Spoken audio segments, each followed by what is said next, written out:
Good afternoon. This is Real Talk for Real Life with your host, Aprell Michelle.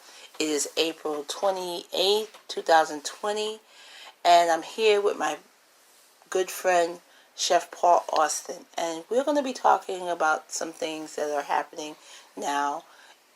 We have a pandemic going on here with the COVID-19 coronavirus, and we just want to talk about some real feelings, things, how it has been affecting us as personally and collectively. We just want to get in real deep about how it has affected him personally and how it may have affected his family overall. So the first, I just want to say thank you for being here today. Oh, you're very welcome. It's a pleasure for me to be here. Oh, great. So this pandemic has come up real quickly. I mean, I know that they knew about it since last year, but they didn't start acting on it until sometime in February, March. And they were actually behind the eight ball. What do you think about that? How do you think that the government, in a sense, has handled this pandemic? They dropped the ball. Because, if you know about something like this from November, you would expect that the government would take action from then, even though it might not be here in the U.S. You know that something is on the way. Make sure you're prepared and ready, so in the event that it does hit U.S. shores, you have some kind of plan in place to contain it. During the last administration, Obama's administration, you had SARS, Ebola, West Nile, the N1 virus, and all of those were contained. I mean, there were a few deaths and a few outbreaks, Right. but it was mostly contained. Right. With this administration, if you've been watching the news, the task force that was responsible for containing this pandemic, that was disbanded. Right. But on top of that, we heard that whatever supply we had of PPDs and other essentials were given away to China. So by the time it hit New York, especially, the U.S., but New York especially, Right. nobody was prepared. And so Right. everybody was scrambling, running around trying to contain this. Right. And by then, many, many people gotten sick. Mm-hmm. And unfortunately, many people died as a result of it. Right. So because of that, you said that they dropped the ball, and it's clear. But a lot of people. So we're not going to sit here and do the blame game, because the thing is, people are dying. People have been sick. And speaking of that, I know that you had been sick at one point. Yes. And I know that you're a vet, so you Yes. went to the hospital. Yes. And they told you that you had a. Yes, I went to the VA about maybe a week or two before Mm-hmm. the outbreak truly happened, Mm-hmm. and for some reason it was just eerily quiet in the I went to the ER, and usually there are people there, but it was just like nobody there. Right. And so I went in, they checked me out, they said I had a bronchial infection. Right. So they gave me amoxicillin Mm-hmm. and told me to go home and just basically try to recover. Right. I had a bad reaction to the amoxicillin, so after 2 days I stopped taking it. What was the reaction? Started feeling like really severe headaches. Mm-hmm. Now I know that's part of the symptoms of COVID, but that seemed to have brought it on quicker. Right. But however, you and I having a discusussion, you feel that it did help with the actual infection in my lung. Itself, right. So about a week and a half later, I went back to the VA because I was just feeling terrible. Right, but by this time, I had headache, couldn't eat, was nauseous. Right. Had a high fever. And you were dizzy. I was dizzy. And then there was just this taste in my mouth. It had like a burnt kind of taste. So went to the VA in Manhattan, and I remember walking into the VA, and I was wondering if I would make it out. Well, by this time, the VA had, because you were told that the VA that was in Brooklyn was not a COVID. Was a COVID hospital. But the VA in Manhattan was not COVID. So once I arrived there, I asked, and they said, no, we're taking COVID patients. Right. And they were actually taking people from Elmhurst Hospital, which was one of the hardest hit hospitals. Mm-hmm. So they were taking people from Elmhurst. But Going in there, I happened to be in the emergency room. Got checked out. They said, we think you've had it. Right. So just take Tylenol, go home, drink plenty of fluids, drink a lot of, drink hot drink, stay hydrated, and just get a lot of rest. Right. So for the next 2.5 weeks, I've been home. Actually, 3 weeks, been home recovering from that. And what the blessing was is that your breathing did not labor; it was still consistent. You were, even though you had the cold, you didn't feel like you were short of breath. But I didn't have shortness of breath, so I was coughing up phlegm. And which was good that you spit it out. Right. And generally, when you have a cold or the flu, and you're coughing up phlegm, is usually green or yellow. Yellowish color, but this was clear. It was a thick, clear phlegm coming up. Right. And knowing that a lot of people have experienced, there's an unfortunate, a lot of people have died because this phlegm will come, build up in the lungs. Right. And depending on the health status, there was some people had pre-existing conditions, so it didn't help. We had people who smoked or drank, and it didn't help. Right. And unfortunately, you had some people who were healthy, and for whatever reason, this happened to them, and they ended up passing away. So it's been a very trying and terrible time for a lot of people. Right. And you feel for them because they've lost families, loved ones. A lot of people pass away without anybody there because they had to quarantine people because of this epidemic and how contagious that's it the is. sad part, where if you are a COVID patient, your loved ones can't go and see you, check on you, find out what your conditions are, and it makes it very difficult for the people outside. And then if something complicated happens without them knowing, you may pass away in the midst of all of it. Right. They're not there, and it feels like you're just in a desolate place. The person and the family has no closure, and it's a problem. I mean, I understand them trying to contain it, but it just leaves you. It almost feels like 9/11 in some way. You remember how when the towers fell and the people up in the towers, and the only thing that they could do was jump out the window, and then at the end of the day, those families who needed to bury their loved ones really couldn't. All they had was that ground, because a lot of them were disintegrated. Right. And I can understand the, this disconnect. Feeling like, hey, I never got a chance to say goodbye properly to my loved one. And that's the sad thing that bothers me. But I'm so grateful that you're still in the land of the living. Well, I'm grateful to God. I'm grateful to Jesus Christ that I am here. Amen. Because there was a time, or there was a point where I didn't think I was going to make it. Right. And it's through prayer, reading the Word, and trusting God that I am still here. Amen. So I thank God for that. And following instructions, because that is one of the things that people weren't doing. I think even with them being sick, they were still going out and doing certain things. And sometimes that's because they may not have anybody that's checking on them, or they are so independent that they say, well, I can do it. I've done it when I was sick before. This is nothing but a regular cold, but not knowing the dynamics and the extent of it. And I think that you just have to take cues from what has already transpired. The people are dropping from this, whether you're young or old, because when they first started, they said it was on for the older ones, those who were over 60 years old. And then they were talking about pre-existing conditions. And then when a 5-year-old died from it with no pre-existing conditions, they realized that this is really serious. It's not just for the old; it's for young, old, black, white, doesn't matter. Rich, poor, it doesn't matter. And this thing again has devastated not only New York or the country, but the entire world. Because you look at Israel, Italy, and so many people died in Italy. So many people died in China. And at the end of the day, regardless of what you think politically, regardless of what you thought, who did what, who's right, who's wrong, people have died from this. Absolutely. And I think that that's the insensitive thing that we hear through our political leaders, because there is no empathy.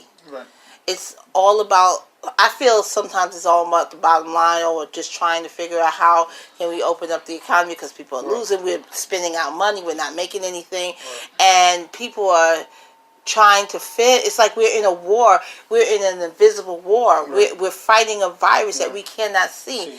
And if we were in front of it instead of behind it, we would have a better chance. We have a much better chance. They wouldn't have gotten to the point where it's gotten to now. And then also you have to think about those who are on the front line. Absolutely. The doctors, especially the doctors and nurses. Oh my goodness. Who are seeing this day after day. Yes. Who are seeing people die just left and right. One person dies, another one starts to code, and then in the middle of that, somebody else is coding, and the toll that it's taking on this frontline workers. And unfortunately, a doctor yesterday committed suicide. Yeah. Wow. Because of all the death and and devastation that has taken place, and people, and I have friends and I have family who work on the front lines, and they've told me that you have like no time to really process because you're just going, and then when you do finally get off and you have that moment, a lot of people just break down because of just the catastrophic nature of what's going on. Because it's like a war. It really is. And this is how you can understand. And I know that you were a vet, but I know that you didn't. There was no comment time. Right, but you can understand those who were in the Army or Marines or whatever, and they've been on the front line in that aspect. How when they come back home, they suffer from PTSD. Right, and so these things are true because it's traumatic for those who are dealing with death all the time. So those who are on the front line with guns in the war, it's just no different than those who are in the hospital who are dealing with their stethoscope and the medications that they are having and all that ventilators. So they're trying to keep and sustain life, and people are dying left and right. You finish with one, someone else is coding, and so they're trying to keep abreast of it, and it's hard for them. And it's so important for us as Christians to continue to pray for them and to keep them in the forefronts of our minds and before on the throne. And even once this thing kind of subsides, to minister to them. Because now, just like in physical combat and war, a lot of these frontline people, they're gonna suffer from a form of PTSD. Right. Once everything comes down, kind of calms down, a lot of people that have to live with this for the rest of their life. And how are they going to cope? Right. And as Christians, as ministers of the gospel, we have to be able to be in position to minister to them. Now, some of us might not be there been there with them on the front line, but we could certainly relate with situations and things in our life. Right. And bringing forth the word and ministering to them and even praying with them is one of the things we absolutely need to do. And I said, be prepared to minister, to go forth. Absolutely. I think we both go to the same ministry, and of course we're praying for our pastor, first lady, all the time. And but we've also had a loss as a congregation. We lost one of our members. And it's her name is Sandra Payne Mason. Yes. Beautiful woman, and she was a producer. She loved the Lord. She loved our pastor and first lady, and she also loved electronic doing the audio visual. She actually had a show, Amanda's Corner, with on Brick, which is a local public access station here in Brooklyn, New York, and she loved what she did, and I actually had worked with her on a few occasions. Reactions sometimes clash. Yeah, but it was but she was so dedicated to her and passionate about her work. To lose somebody like that with that type of passion, that kind of love, it really hit us hard. It was very shocking. Yes, and she was very knowledgeable about some stuff. I remember we did the Black History. She was giving us some information about a little bit about Black history. And that was maybe a month and a half, 1 month or two ago. Yes. Right. Yeah, it was towards the end of February. Right. And just before all this happened, the shutting down. Yes. So it's been really tough. Right. As a congregation, and I know her husband and her family is feeling the loss, and it's hard because they couldn't really give her the proper send-off that they wanted to, because they have a really large family, and they had to go to I'm not sure if it was a funeral home or a church, but it was you only allowed 10 people, and it's very hard for those people who, she came from huge family, and you had to do a select amount of people, husband, children, maybe the grandchildren, but very limited, and that also includes the person who's doing the facilitating, maybe possibly the musician, and maybe pallbearers, and those who are part of the funeral home. So it's a very devastating thing. We will always miss her and love her, and we pray that we will get to see her again in the rapture. Absolutely. But, back to this COVID-19, we've had a number of things being said in the media, especially, reopening. What is your take on Georgia reopening some of their facilities? I understand that it's been hitting a lot of small businesses, because if you're self-employed, you can't look to unemployment to give you finances, because they look at you as saying that you're supposed to be paying into it. So if you're not paying into it, you can't get something out of it. So what do you think on this whole, them reopening their businesses? At the end of the day, in my opinion, what's the most important thing? To use it, money? Is it people's lives? And then. Well, I think they intertwine, because the money helps to sustain people's living habits. True, but if you're opening things up, and people are still getting sick at a more rapid rate and dying at a more rapid rate, then that's not.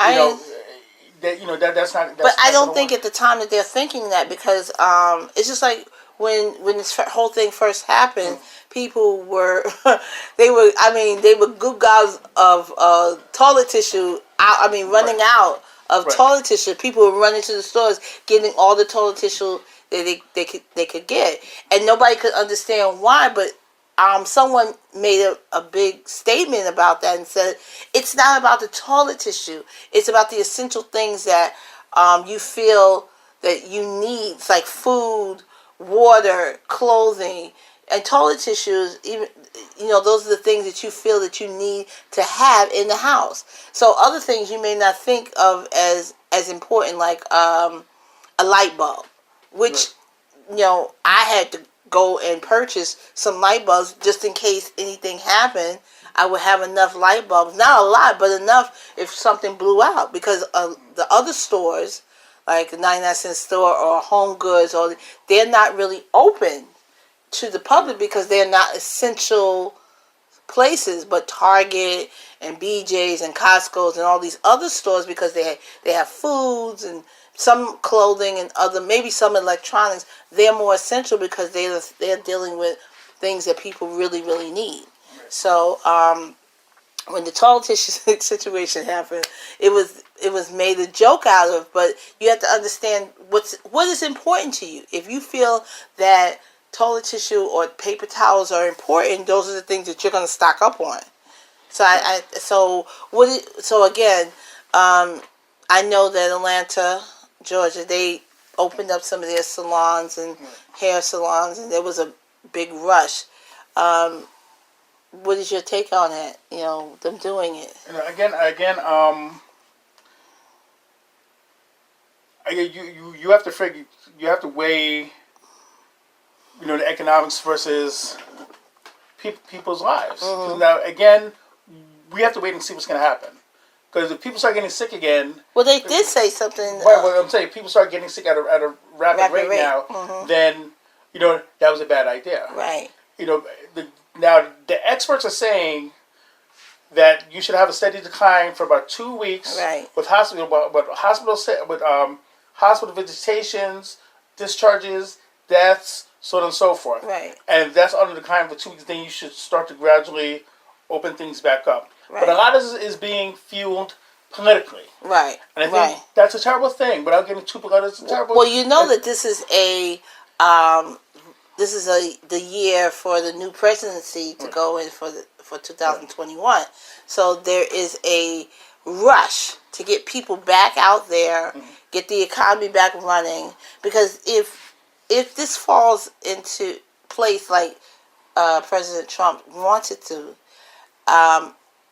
it's possible that he may get reelected because he, like so many others in history, have come in at the final moment, like saving, like being the savior of all things, like what's his name, Giuliani, who I thought was, not for me, was not the greatest mayor, but he did spark some anger through the black community in the beginning. Then when 9/11, I mean, there were so many different things that happened. These are not things that we don't know about. He's done things that he shouldn't have done, especially with Clinton and all these other politics or policies. And when he came, when 9/11 hit, he became the hero at the end, and it was like everything that he did prior to was kind of washed away. He became the city's mayor, the United States mayor. It was like, wow, I mean, really? So he had to be there because that's his job. But you didn't think of him, and you thought he was not that great until he did what he did. Mm-hmm. I mean, okay, but here you have also in the same, same token, you have President Trump, who is, as far as I'm concerned, he's not the greatest. Mm-hmm. I know people say he tries. I think he could try a lot better if he allowed people to talk with him instead of him instead of him having these conversations with himself. He needs to talk to his advisors. He's more or less thinking about how it can build and grow his voting rights. The things that was going to help him to get back into office for another 4 years. Mm-hmm. Which I think it'll be worse than it is now if people allow that to happen. So, what is your take on that?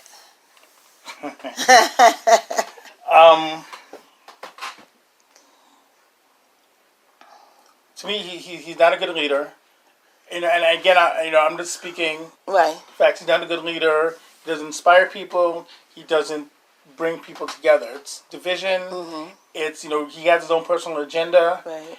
And this situation that's happening to happen now is in an election. It's in an election season. So now he's doing everything he can to make himself look good. Right. So when November rolls around, people are going to vote for him. Right. And if you look at the facts, and you look how like for example, when the doctors come up and speak, mm-hmm.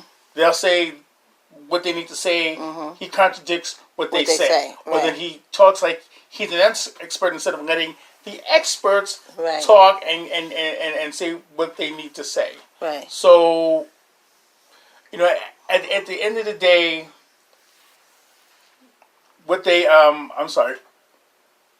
It's okay.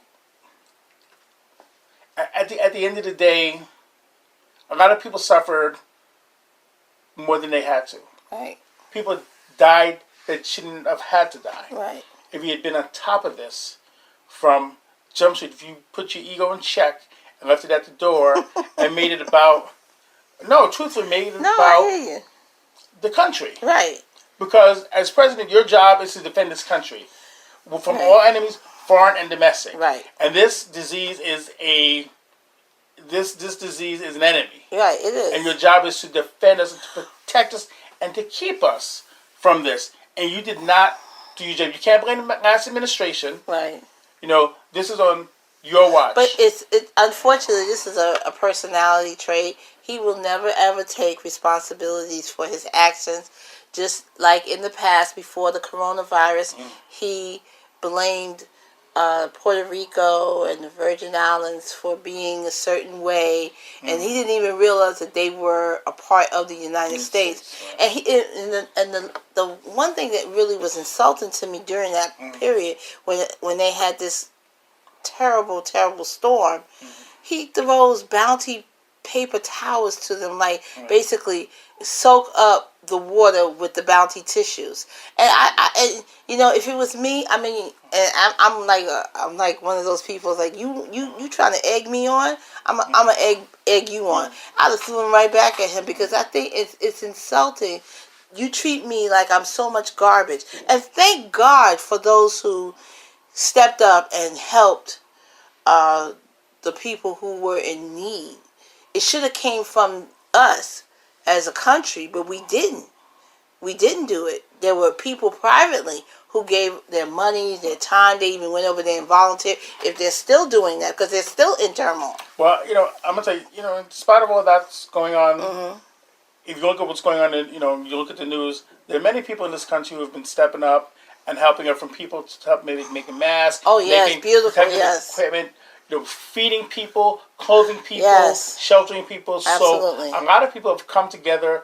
Thank God through this pandemic. Yes. To come together as a nation. Right. And despite and it didn't matter if you were famous, if you were not, if you were black, homeless, white. if you were black, white. It didn't matter. Right. Because you've had famous people from this pass away. That's and right. You know, with everything shut down, there's no sports. There's no, you know, they've stopped taping on TV shows, and so when you see people now online, everybody's just plain Jane. Right. It's not about how you look. It's not about all your money. It's not about all that Right. stuff. But it's simply about people coming together and helping one another. And I think that's a wonderful thing. And it shows that the heart of people, that they're still good. I think what has come out of this great, very disturbing time, but something good, is that people are getting on their knees more. They're talking to the Lord more. They are people are becoming more innovative and more you know, how would you say, they are inventing things. They're doing things that they never done before. They're also talking a lot more because people were using their phones. They're engaging and communicating a lot more. It's funny. I went to a video electronic store here in Brooklyn just yesterday, and they were telling me there's a worldwide shortage on webcams, which I didn't know. So, because that's what they usually have webcams out the wazoo, and they had none. So people are, you know, going online, getting on their computers, updating, you know, what's it, their cameras or their audio, whatever, coming together online. But I want to mention one thing, if I can. Yes, you may.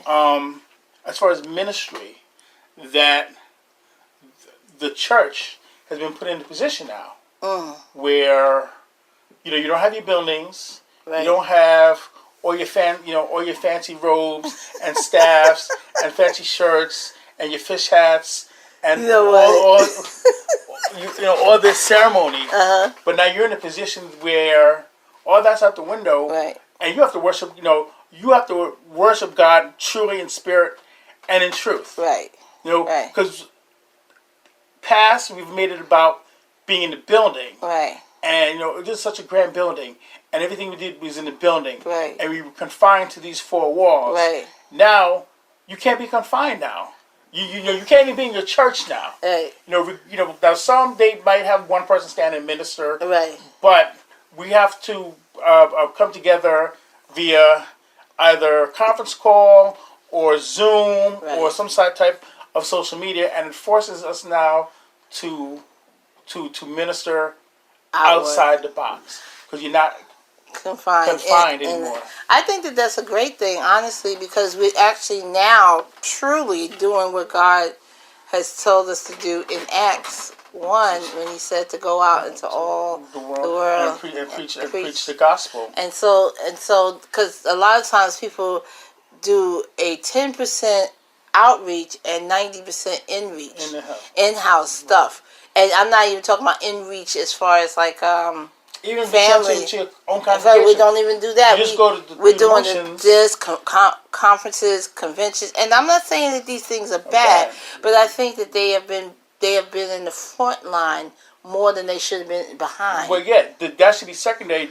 They're more like revivals. They should be like more revivals, like a time when, like when they in the Bible when they talk about they used to have home ministry, and then they would come together as a congregation to the temple or to the synagogue, and that was like, I don't know how often. Well, I'm sorry, and it's like, our job is to go and win souls.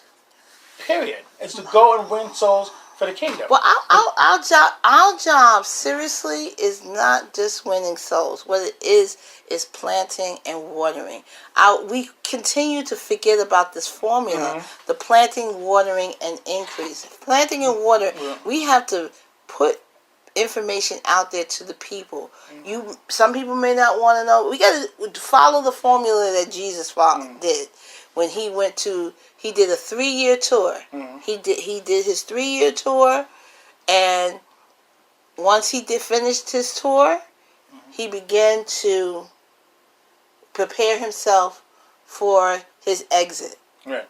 So, and preparation was important because he knew he was coming back. Right. But the thing is, we don't take what he did, and we don't apply that formula. We're so caught up in the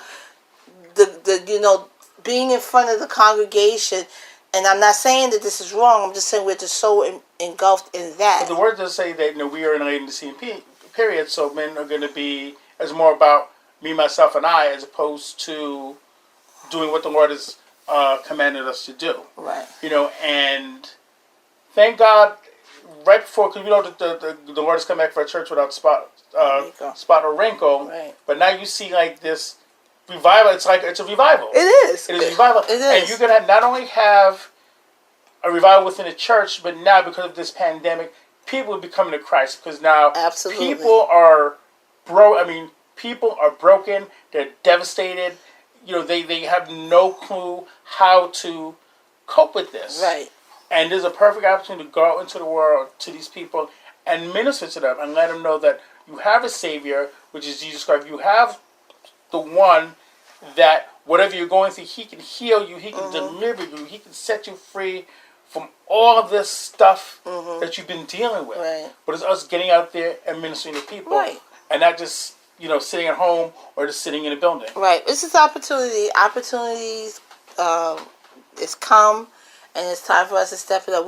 I've seen so many different things happen online, and I'm amazed. I'm actually elated by some of the things that I've seen online, even through our ministry, how we are coping and dealing, and our pastor is phenomenal. Dr. Harsi Michael, he is a phenomenal, and when we see him preach on Sunday morning, he's sitting, we're sitting at home, and he's ministering, and so he got to get up and I got to get up and praise God. Yes, because the worship is not confined. What it is that, and I think what has happened is people did make it about being in the building. Right. And see, worship is wherever you are. Right. I can worship God wherever I go. I take him wherever I am. And I think it doesn't stop because I'm not in the four walls of the church. Right. That building will be here after we leave, raptured up. Right. So what are you going to do then? And then, unfortunately, we've had a lot of bishops, apostles, and yes. Let's just pray for our sisters and brothers prominent people in the ministry who have gone on to be with the Lord. Yes. And now we have those positions need to be, we still have to rather carry on those ministries. We still have to carry on the work. Exactly. And you got to be ready. We have to be ready as a church, as a body, more than ever. Yeah. Because people are going to need ministering. They need ministering now, and it's in our faces now. Yeah, it's true. And we need to get out there and do it now. Yes. Well, I'm so grateful that we've had this time. We have another segment coming up, and we will talk about that in the next segment about our president and his disinfectants. Oh, do we have to talk about that? Yes, we do. Okay, we'll discuss that. But for right now, we're just going to say thank you once again for being with us. Thank you so much for having me. And this again, my name is Aprell Michelle, and you've been here with Real Talk for Real Life in 2020. Peace.